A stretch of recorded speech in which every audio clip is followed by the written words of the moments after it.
નમસ્કાર મિત્રો, સ્વાગત છે તમારું અમારી યુટ્યુબ ચેનલમાં। મિત્રો, એએમસી એટલે કે અમદાવાદ મ્યુનિસિપલ કોર્પોરેશન તરફથી સહાયક ફાયરમેનની પોસ્ટ પર ભરતી જાહેર કરવામાં આવેલી છે કે જેમના અરજી ફોર્મ પણ શરૂ કરી દેવામાં આવેલા છે। તો આજના વિડીયોમાં આપણે ચર્ચા કરીશું ઓનલાઈન અરજી ફોર્મ કેવી રીતે ભરી શકાય તેના વિશે સ્ટેપ બાય સ્ટેપ આજના વિડીયોમાં માહિતી મેળવશું। પરંતુ તે પહેલા વિડીયો ગમે તો લાઈક અને શેર કરી દેજો, ચેનલમાં નવા હોય તો ચેનલને સબસ્ક્રાઇબ કરી દેજો। તો ચાલો મિત્રો વિડીયોની શરૂઆત કરીએ।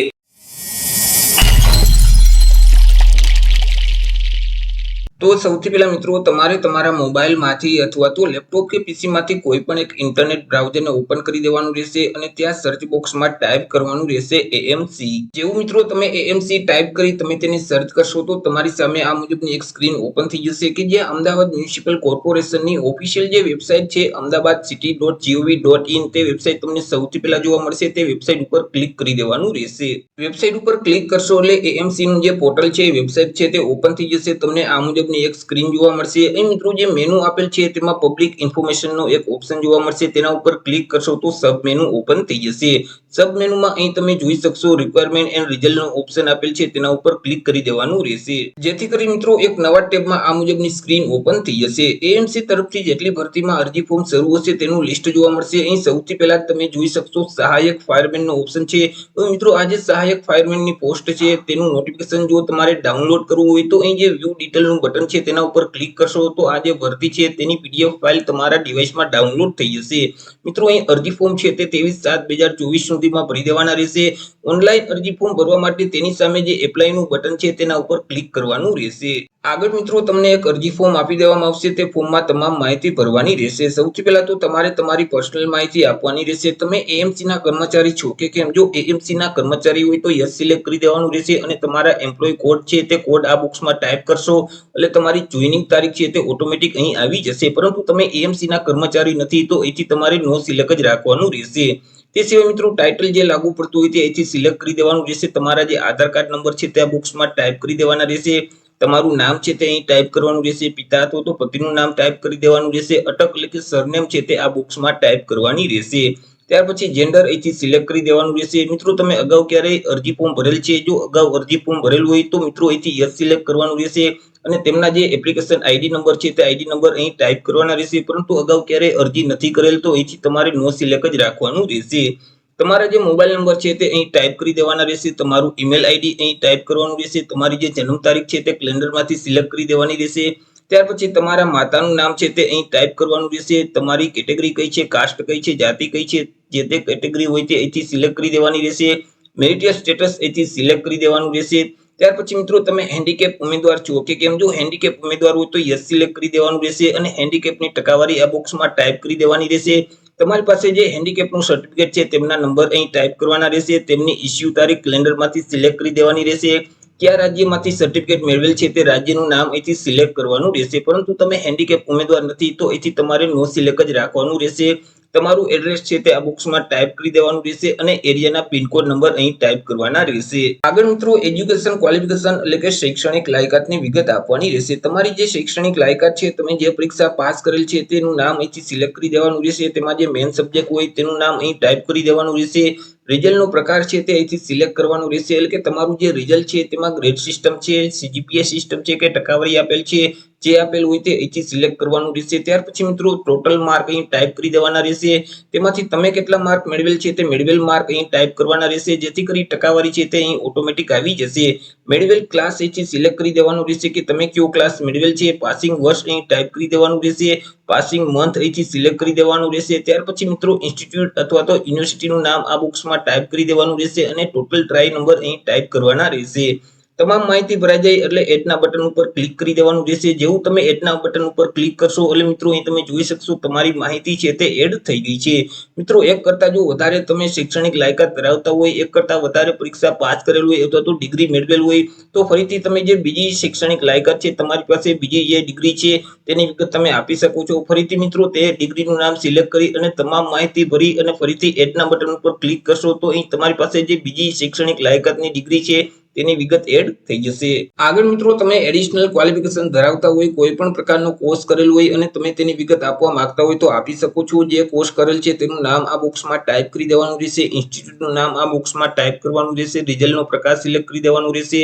ટોટલ માર્ક આ બોક્સમાં ટાઈપ કરવાના રહેશે, તેમાંથી તમે કેટલા માર્ક મેળવેલ છે તે મેળવેલ માર્ક આ બોક્સમાં ટાઈપ કરવાના રહેશે, જેથી કરી ટકાવારી ઓટોમેટિક આવી જશે। તેમાંથી મેળવેલ ક્લાસ અહીંથી સિલેક્ટ કરી દેવાનો રહેશે, પાસિંગ વર્ષ આ બોક્સમાં ટાઈપ કરી દેવાનું રહેશે અને પાસિંગ મંથ અહીંથી સિલેક્ટ કરવાનો રહેશે। તમામ માહિતી ભરાઈ જાય એટલે એડના બટન ઉપર ક્લિક કરશો તો માહિતી એડ થઈ જશે। ત્યાર પછી મિત્રો ભાષાની માહિતી આપવાની રહેશે। અહીં મિત્રો અલગ અલગ 3 લેંગ્વેજ જોવા મળશે, ગુજરાતી, હિન્દી અને ઇંગ્લિશ। મિત્રો તમે જે લેંગ્વેજની માહિતી આપવા માંગતા હોય તો તેની સામે જે ચેકબોક્સ છે તેમાં ટિક કરી દેવાનું રહેશે।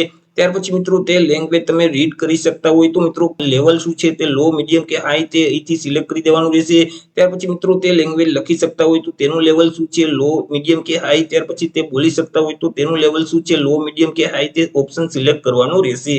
આગળ મિત્રો તમારી પાસે કોઈ પણ પ્રકારનો વર્ક એક્સપિરિયન્સ હોય અને તમે તેની વિગત આપવા માંગતા હોય તો આપી શકો છો। તમે જે કંપનીની વિગત આપો છો તેમાં હાલ કામ કરતા હોય તો કરંટ ઓપ્શન સિલેક્ટ કરવાનું રહેશે, નકર પ્રીવિયસ ઓપ્શનને સિલેક્ટ રાખવાનું રહેશે। તમે જે જોબ કરો છો તે પરમનન્ટ છે, ફિક્સ છે કે કોન્ટ્રાક્ટ બેઝ ઉપર છે તે ઓપ્શન અહીંથી સિલેક્ટ કરી દેવાનું રહેશે। કંપનીનું નામ આ બોક્સમાં ટાઈપ કરી દેવાનું રહેશે, કંપનીનો પ્રકાર અહીંથી સિલેક્ટ કરી દેવાનો રહેશે, તેમનું એડ્રેસ છે તે અહીં ટાઈપ કરી દેવાનું રહેશે। તમારી જોઈનિંગ તારીખ કેલેન્ડરમાંથી સિલેક્ટ કરી દેવાની રહેશે। તમે જ્યારે કંપની જોઈન કરેલ છે તે સમયે તમારો જે તે હોદ્દો હોય તે હોદ્દાનું નામ આ બોક્સમાં ટાઈપ કરી દેવાનું રહેશે। રિઝાઇનિંગ તારીખ અહીંથી સિલેક્ટ કરી દેવાની રહેશે। તમે જ્યારે કંપની છોડેલ છે, જોબ છોડેલ છે તે સમયનો જે તે હોદ્દો હોય તે હોદ્દાનું નામ અહીં ટાઈપ કરવાનું રહેશે, જેથી કરી મિત્રો તમારી પાસે કેટલા વર્ષનો અનુભવ છે, કેટલા મહિનાનો અને કેટલા દિવસનો અનુભવ છે તેમની વિગત અહીં તમને જોવા મળશે। ત્યાર પછી તમે જે કંપનીની વિગત આપવા માંગો છો તેમાં મિત્રો તમારી જે જોબ પ્રોફાઇલ છે તે જોબ પ્રોફાઇલ અહીં ટાઈપ કરી દેવાની રહેશે અને રિમાર્કમાં મિત્રો અહીં તમે જે વર્ક કરતા તેની વિગત આપી દેવાની રહેશે।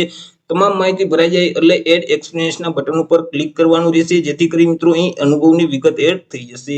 આગળ મિત્રો તમને એક ડિક્લેરેશન જોવા મળશે, તેને એકવાર વાંચી લેવાનું રહેશે। એક્સેપ્ટ કરવા માટે ચેકબોક્સમાં ટિક કરી દેવાનું રહેશે અને સેવ ડિટેલના બટન ઉપર ક્લિક કરવાનું રહેશે। ત્યાર પછી ડોક્યુમેન્ટ અપલોડ કરવાના રહેશે। જે ફાઇલ અપલોડ કરો છો તે ફાઇલની સાઇઝ છે તે 1 MB કરતાં ઓછી હોવી જોઈએ। મિત્રો ડોક્યુમેન્ટમાં સૌથી પહેલા તો ફોટોગ્રાફ અપલોડ કરવાનો, ત્યાર પછી સિગ્નેચર છે, ત્યાર પછી આધાર કાર્ડ છે। જો અનુભવ હોય તો એક્સપિરિયન્સ લેટરની કોપી અપલોડ કરવાની રહેશે। જો અનામત વર્ગના ઉમેદવાર હોય તો તમારી પાસે જે જાતિનો દાખલો છે, કાસ્ટ સર્ટિફિકેટ છે તે અપલોડ કરવાનું રહેશે। જો એસસીબીસી એટલે કે સામાજિક અને શૈક્ષણિક રીતે પછાત વર્ગના ઉમેદવાર હોય તો તમારી પાસે જે નોન ક્રિમિનલ છે તે પણ તમારે અપલોડ કરવાનું રહેશે। મિત્રો અહીં ફોટો અને સિગ્નેચર છે તે ફાઇલની જે ફોર્મેટ છે તે જેપીજી અથવા તો પીએનજી ફોર્મેટ જ હોવું જોઈએ। તે સિવાય બાકી જે તમામ ડોક્યુમેન્ટ છે તે તમારે પીડીએફ ફોર્મેટમાં અપલોડ કરવાના રહેશે। મિત્રો અહીં જે ડોક્યુમેન્ટ તમે અપલોડ કરવા માંગતા હોય તો તેની સામે ચોઈસ ફાઇલનું બટન છે તેના ઉપર ક્લિક કરશો તો ડિવાઇસ ઓપન થઈ જશે। એટલે મિત્રો તમે જે જગ્યાએ ડોક્યુમેન્ટ રાખેલ છે તેને સિલેક્ટ કરશો તો ડોક્યુમેન્ટ અપલોડ થઈ જશે। તમામ ડોક્યુમેન્ટ અપલોડ કર્યા પછી મિત્રો નીચે સ્ક્રોલ કરશો તો અહીં તમને એક સબમિટ એપ્લિકેશનનું બટન જોવા મળશે, તે બટન ઉપર ક્લિક કરવાનું રહેશે। જેવું મિત્રો તમે ફાઇનલ સબમિટના બટન ઉપર ક્લિક કરશો તો તમારી અરજી છે તે ફાઇનલી સબમિટ થઈ જશે। તમને એક અરજી નંબર આપવામાં આવશે, તે અરજી નંબર તમારે સાચવી રાખવાનો રહેશે। આગળ મિત્રો તમારે ઓનલાઈન પરીક્ષા ફી ભરવાની રહેશે, અરજી ફી ભરવાની રહેશે। અરજી ફી ભરવા માટે મિત્રો અહીં તમને એક ઓપ્શન જોવા મળશે ફી પેમેન્ટનો, તેના ઉપર ક્લિક કરવાનું રહેશે, જેથી કરી ફરીથી આ મુજબની એક સ્ક્રીન ઓપન થઈ જશે। હવે મિત્રો અહીંથી વેકેન્સીનું નામ છે તે સિલેક્ટ કરવાનું રહેશે, જેથી કરી સહાયક ફાયરમેનનો ઓપ્શન સિલેક્ટ કરી દેવાનું રહેશે। મિત્રો તમે જ્યારે અરજી સબમિટ કરેલ ત્યારે તમને એક અરજી નંબર આપવામાં આવેલ હશે, તે અરજી નંબર આ બોક્સમાં ટાઈપ કરી દેવાનો રહેશે।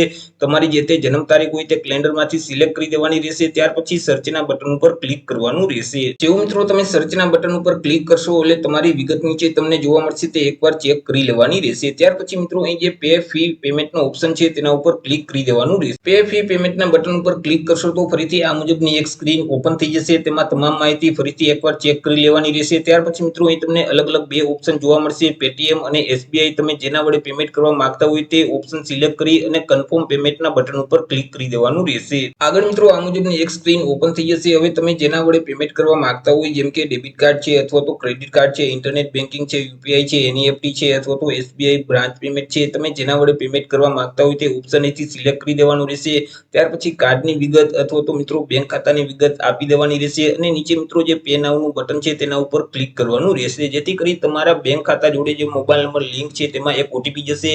તે ઓટીપીના બોક્સમાં ટાઈપ કરી સબમિટના બટન ઉપર ક્લિક કરશો તો તમારી જે અરજી ફી છે તે ભરાઈ જશે। અરજી ફી ભર્યા પછી આગળ તમારે તેની રિસિપ્ટની પ્રિન્ટ કાઢી લેવાની રહેશે। રિસિપ્ટની પ્રિન્ટ કાઢવા માટે અહીં તમને ઓપ્શન જોવા મળશે ડાઉનલોડ રિસિપ્ટ, તેના ઉપર ઉપર ક્લિક કરી દેવાનું રહેશે, જેથી કરી ફરીથી આ મુજબની સ્ક્રીન ઓપન થઈ જશે। અહીંથી મિત્રો તમારે સહાયક ફાયરમેનને સિલેક્ટ કરવાનું રહેશે, તમારા અરજી નંબર અને જન્મ તારીખ ટાઈપ કરી સર્ચના બટન ઉપર ક્લિક કરી દેવાનું રહેશે, જેથી કરી મિત્રો તમારી વિગત જોવા મળશે તે એકવાર ચેક કરી અને નીચે ડાઉનલોડ રિસિપ્ટનો ઓપ્શન જોવા મળે તેના ઉપર ક્લિક કરશો તો તમે જે અરજી ફોર્મ ભરેલ છે અને મિત્રો તમે જે અરજી ફી ભરેલ છે તે બંનેની પ્રિન્ટ નીકળી જશે। તો આવી રીતે મિત્રો એએમસી એટલે કે અમદાવાદ મ્યુનિસિપલ કોર્પોરેશન તરફથી જે સહાયક ફાયરમેનની પોસ્ટ પર ભરતી જાહેર કરવામાં આવી છે તેમાં તમે જાતે જ ઓનલાઈન અરજી ફોર્મ ભરી શકો છો।